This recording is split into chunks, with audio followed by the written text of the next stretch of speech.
They say you don't really know what kind of neighbor you've got until you live next to them for a season. For me, that season started the day I moved my daughter and me into our cabin on Lakeside Ridge.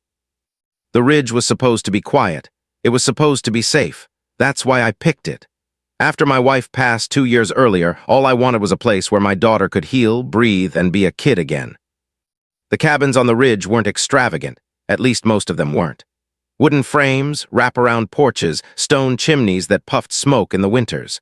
Families barbecued on weekends, kids rode bikes on gravel roads, and the lake glistened like a sheet of glass every morning. It should have been perfect. But then there was the HOA. Now I don't hate the idea of a homeowners association. Rules can make sense, no junk cars in the yard, no trash left out for raccoons.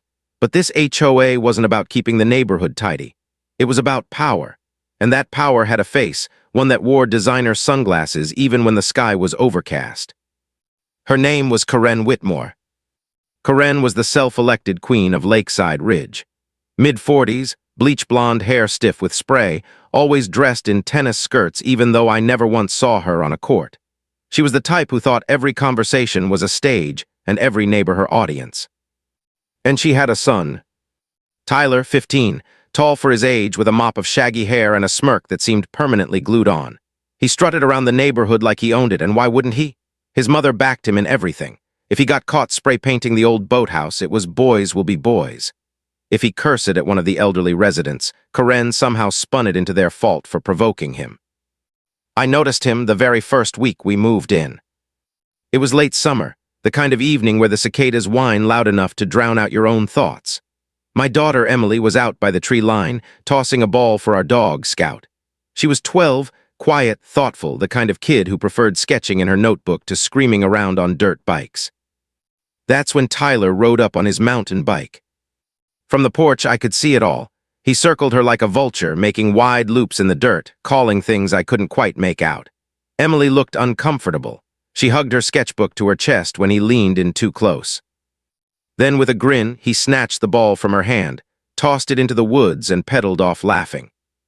Emily stood there frozen, lip trembling before Scout darted after the ball. I clenched the arms of my chair so tight the wood groaned. Every father knows that feeling, that sharp heat in your chest when someone messes with your kid. But this was day 3 in a new place. I didn't want to start a war.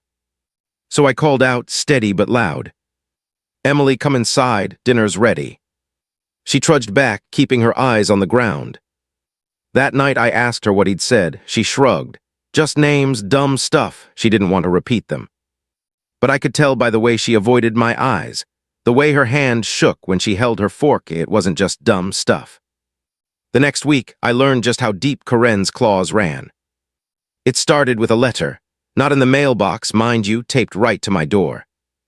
"Dear Mr. Harris, as president of the Lakeside Ridge Homeowners Association, I must remind you that all residents are required to submit landscaping plans within 14 days of moving in. Your lawn is currently unkempt, and your woodpile is stacked improperly. Please correct these issues immediately to avoid fines. Respectfully, Karen Whitmore, HOA President." Unkempt lawn, it was grass, green, mowed. As for the woodpile, I stacked it like my father taught me, crisscross, so the air could flow. But apparently Karen had a vision for this neighborhood, and it didn't include doing things the old-fashioned way. I crumpled the letter and tossed it in the trash. The next day, she showed up in person. I was on the porch, sanding down a chair when her SUV rolled up. She climbed out, oversized sunglasses flashing in the sunlight, clipboard in hand. "Mr. Harris," she said, voice sharp as a tack, "we need to talk about your compliance issues." I stood, dusting sawdust off my hands. "Good afternoon to you too, Karen. The grass is mowed, the house is in order. What exactly is the issue?" She sniffed. "That woodpile is unsightly, and your daughter left chalk drawings on the sidewalk. That sort of thing lowers property values." I laughed, couldn't help it. "Sidewalk chalk," she drew flowers, "they'll wash away with the next rain." Karen didn't flinch. Rules are rules. If we let one child vandalize, what message does that send? Behind her, Tyler leaned against his bike, smirking. He must have followed her. He caught Emily's eye, who was peeking out the screen door, and made a face that twisted her stomach. I could see her recoil. That was the moment I realized this wasn't just about grass or chalk or wood piles. This was about control. Karen wanted submission, and Tyler wanted a victim. Weeks passed. Each day brought some new infraction. Emily's swing set wasn't architecturally consistent. My truck had mud splatter after a fishing trip. Even Scout was accused of excessive barking, though he barely made a sound unless a squirrel crossed the yard. And each time Tyler was there in the background, watching, taunting, sometimes tossing pebbles at Emily's window, sometimes blocking her path on the way to the lake. I tried reporting it, first to the HOA board, then to Karen directly. The board shrugged. Karen smiled sweetly and said, "I'll talk to him." But nothing changed. One evening after dinner, Emily came to me with tears in her eyes. "Daddy," she whispered, "why does he hate me?" My heart shattered. I pulled her close, tucking her head against my chest. "He doesn't hate you, sweetheart. He's just a bully. And bullies are loud because inside they're small." She nodded, but I could tell the words didn't sink in. Not really. Because the truth was, I didn't know how small Tyler really was, or how far he'd go to prove he was. That summer evening, the last calm one before everything unraveled, I sat on the porch again, watching fireflies blink in the dark. Emily was upstairs sketching, her lamp casting a warm glow in the window. Scout dozed at my feet. From across the ridge, I heard the faint sound of Tyler's laughter, carried on the breeze. It wasn't the laugh of a carefree boy. It was sharp, mocking, like the edge of a knife. And for the first time since moving here, I felt it, the crawling sense that something was coming. Something bad. Bullying is like water on stone. It doesn't crack the surface in one blow. It wears you down little by little until one day you look down and realize the edges are sharp, the cracks are deep, and the whole thing is ready to split. That's how it was with Tyler. At first it was just names. Crybaby. Weirdo. He'd shout them from his bike as he passed, never stopping, always laughing. Emily would pretend not to hear, but I could see the way her shoulders hunched tighter every time. Then it was tricks, stealing her sketchbook and tossing it in the lake, taking Scout's leash and tying it to a tree just to watch her panic. Little things Karen brushed off as childish games. But to Emily, they weren't games, they were wounds, and each one left a scar. It was late September when the first real confrontation happened. The ridge had this little park at the end of the road, swings, a rusty slide, and a big oak tree that had stood longer than any house in the neighborhood. Emily liked to sit there after school, sketching birds and chipmunks while I cooked dinner. One evening, she didn't come back on time. At first, I wasn't worried. She often lost track of time when she was drawing. But when the sun dipped lower and the street lamps flickered on, I grabbed Scout's leash and headed down the road. That's when I heard it. A sharp, mocking laugh, "Tyler." And then Emily's voice, tight, scared. "Stop it, give it back." I rounded the corner and froze. There was Tyler holding her sketchbook high above his head while two of his friends jeered. Emily jumped, trying to grab it, but he shoved her hard, sending her sprawling into the dirt. Before I knew it, my voice thundered across the park. "Hey." The boys froze. Tyler's smirk faltered for a second, but then he laughed, tossing the sketchbook into a puddle. "Oops."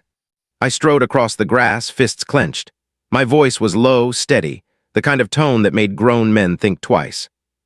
"You touch her again, and you'll answer to me." The other boys scrambled, hopping on their bikes and pedaling off. But Tyler stood his ground, smirk crawling back onto his face. "She's a baby," he sneered. "Can't even stand up for herself." "Go home, Tyler," I said, teeth gritted. He took a step back, spat in the dirt, and then finally turned, sauntering away like he owned the world. Emily was trembling when I helped her up. Mud streaked her hands, her sketchbook ruined. She whispered, "Why does he hate me so much?" I had no answer, not one that would make sense to a 12-year-old. The next morning, I marched to Karen's house. She answered the door in a silk robe, sipping coffee like she didn't have a care in the world. "Mr. Harris," she said, eyebrows arched, "what a surprise." "Your son shoved my daughter to the ground last night," I said flatly. "He's been tormenting her since we moved here. It ends now." Karen's lips curved in that tight smile I'd come to hate. "Boys will be boys," she said. "Maybe Emily should toughen up. Tyler doesn't mean anything by it."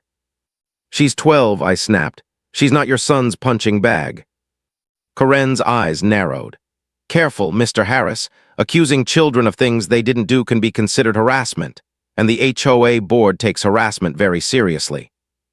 I stared at her stunned. She wasn't just ignoring the problem, she was twisting it, turning the blame on me. Unbelievable, I muttered, turning away. Behind me, her voice rang out, sharp and smug.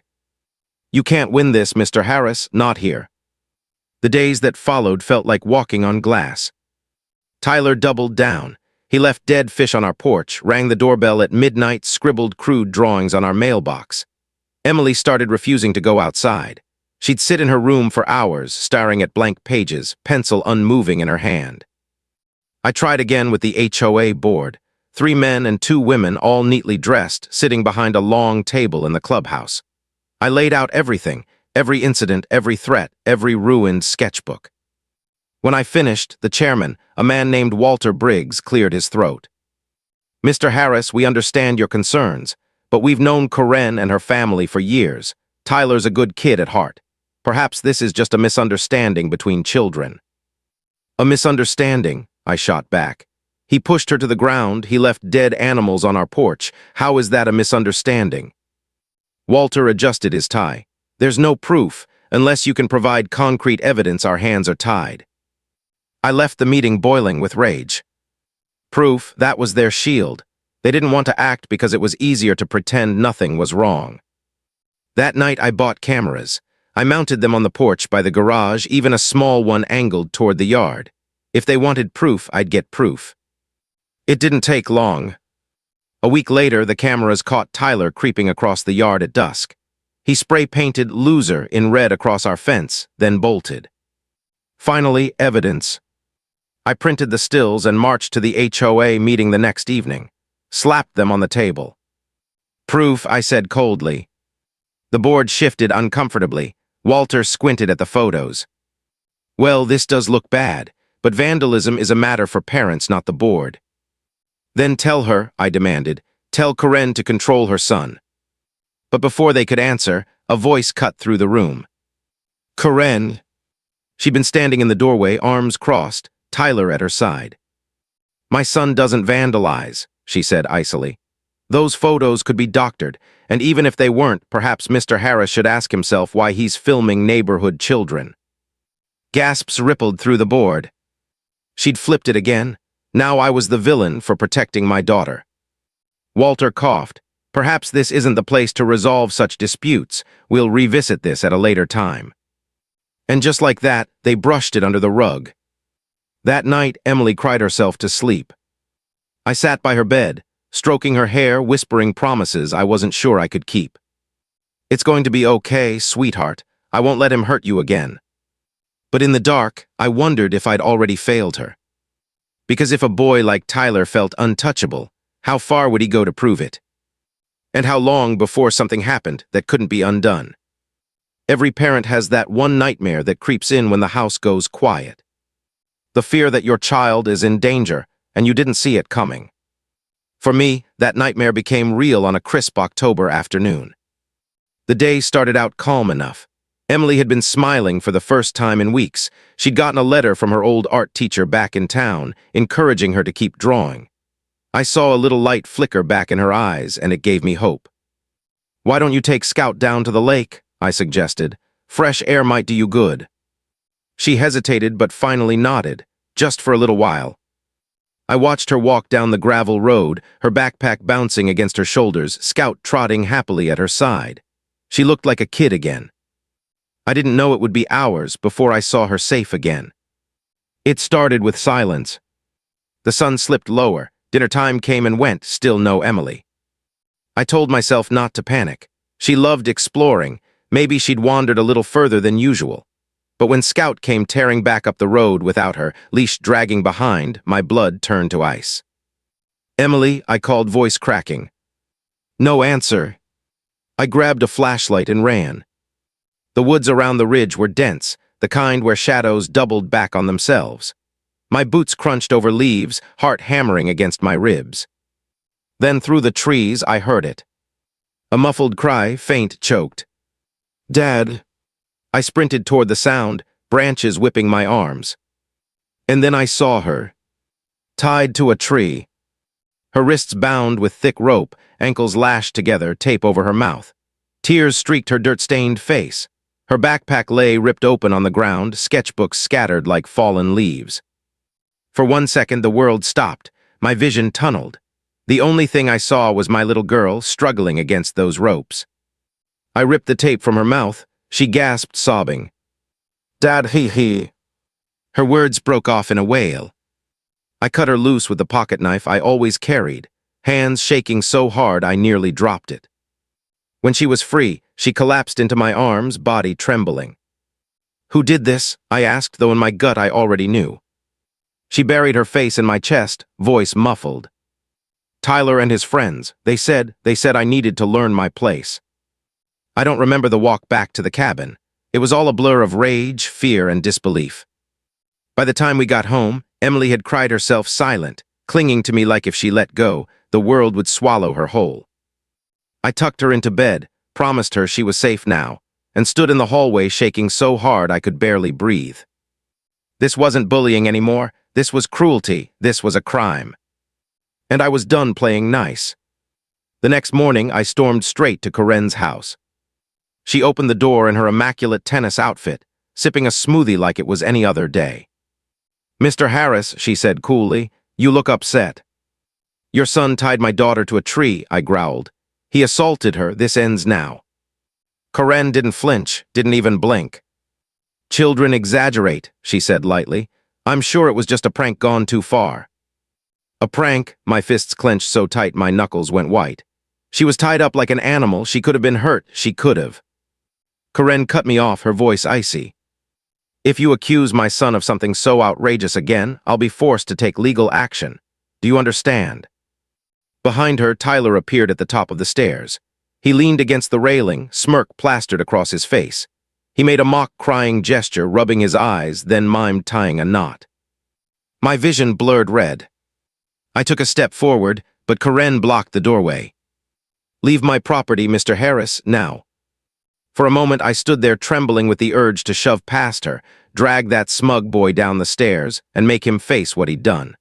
But one look at Corinne told me the truth. If I lost my temper, she'd twist it all against me.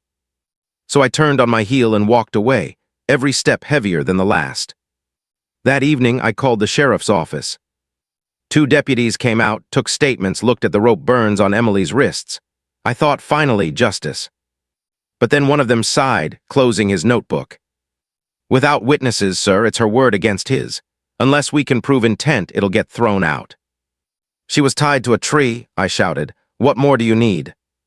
The deputy's eyes softened. "I believe you, but the law about evidence. Do you have video, photos of them doing it?" "No, I was too busy cutting my daughter loose to take pictures."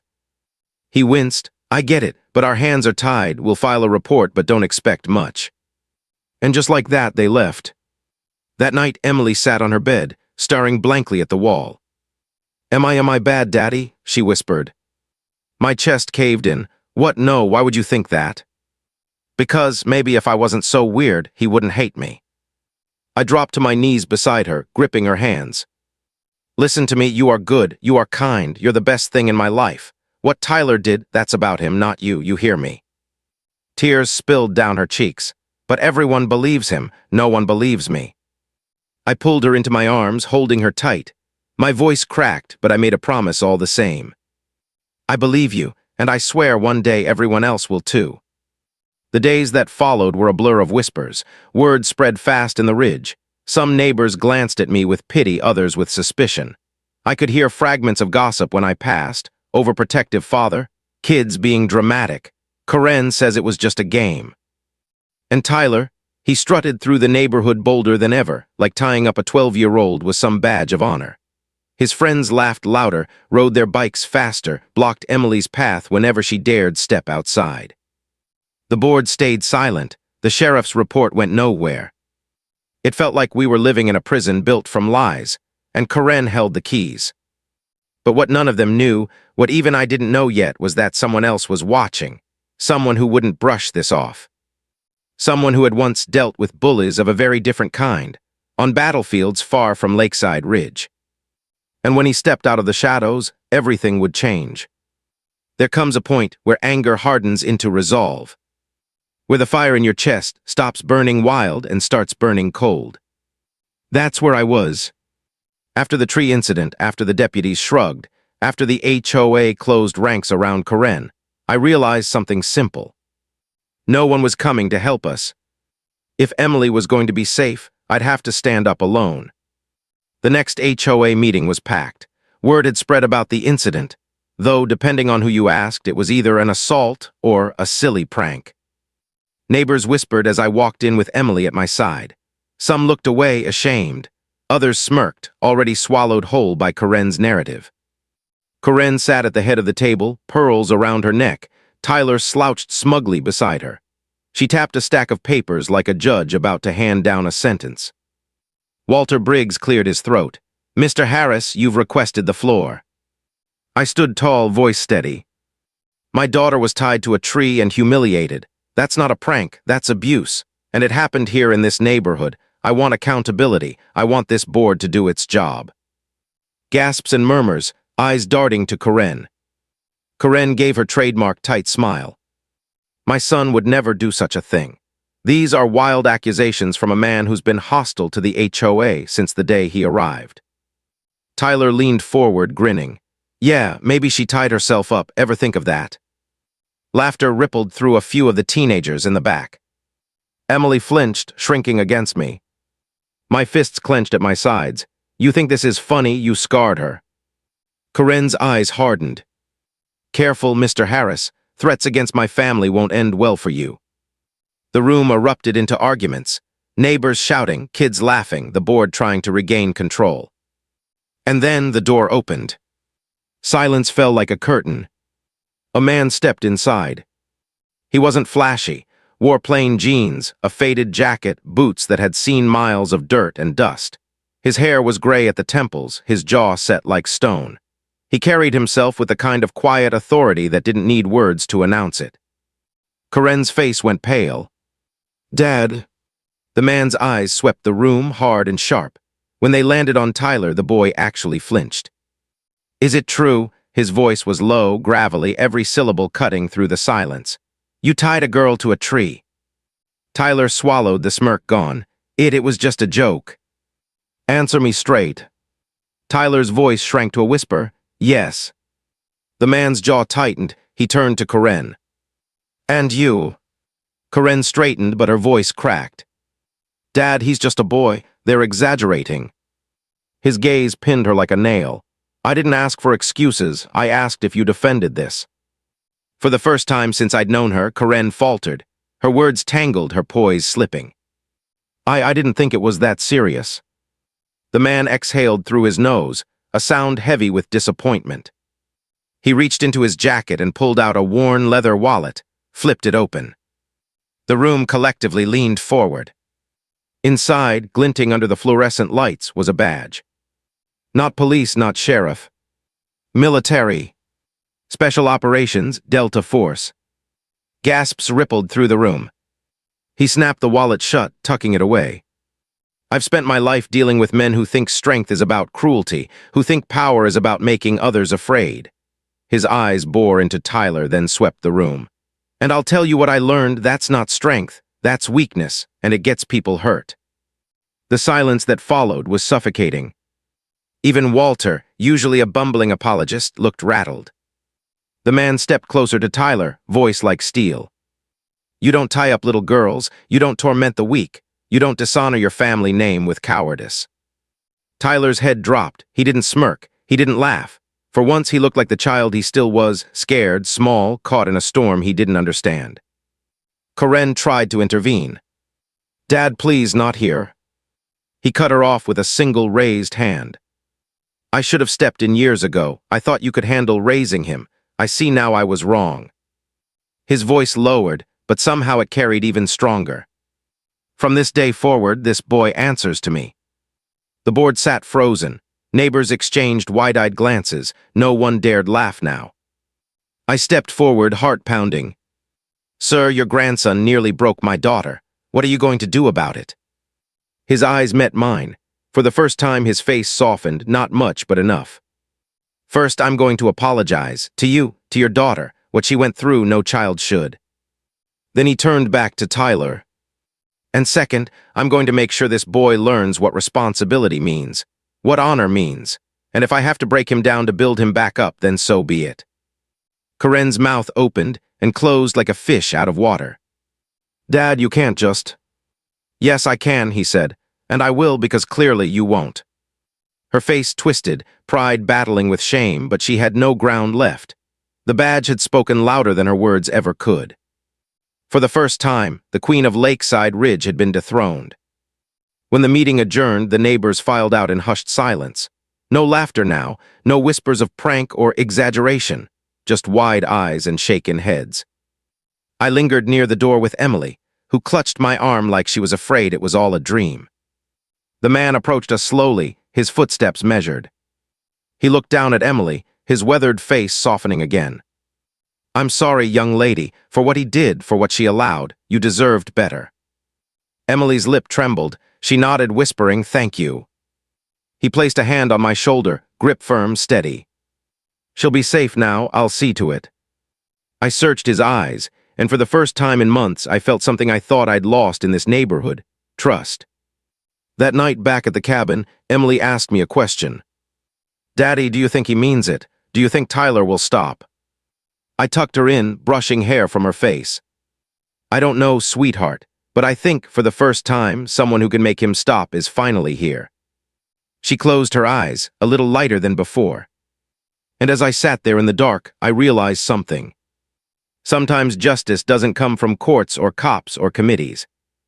Sometimes it comes from someone who's lived long enough, fought hard enough, to see through all the lies. And in that moment, I knew the storm in Lakeside Ridge wasn't over. But it had shifted, and the winds were no longer in Karen's favor. The boardroom of the HOA clubhouse had never felt so small, so suffocating. Karen was still red-faced from her tirade, her arms folded like steel bars across her chest. Her son slouched in the corner, tapping on his phone with the smugness of someone who thought the world owed him immunity. I sat opposite them, fists clenched under the table, my daughter's tear-stained face burned into my mind. My wife squeezed my arm as if to say, don't explode, not yet. And then, the door opened. A man walked in, slow and steady, his boots clicking against the polished hardwood. He wasn't tall, but he carried himself like gravity itself had to make room for him. His hair was silver at the edges, his jaw carved like stone.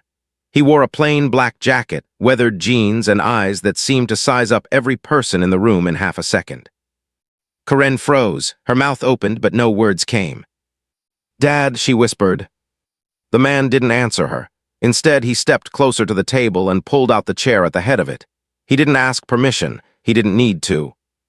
For the first time since I'd moved into this cursed neighborhood, the HOA board members sat in silence. Karen finally found her voice.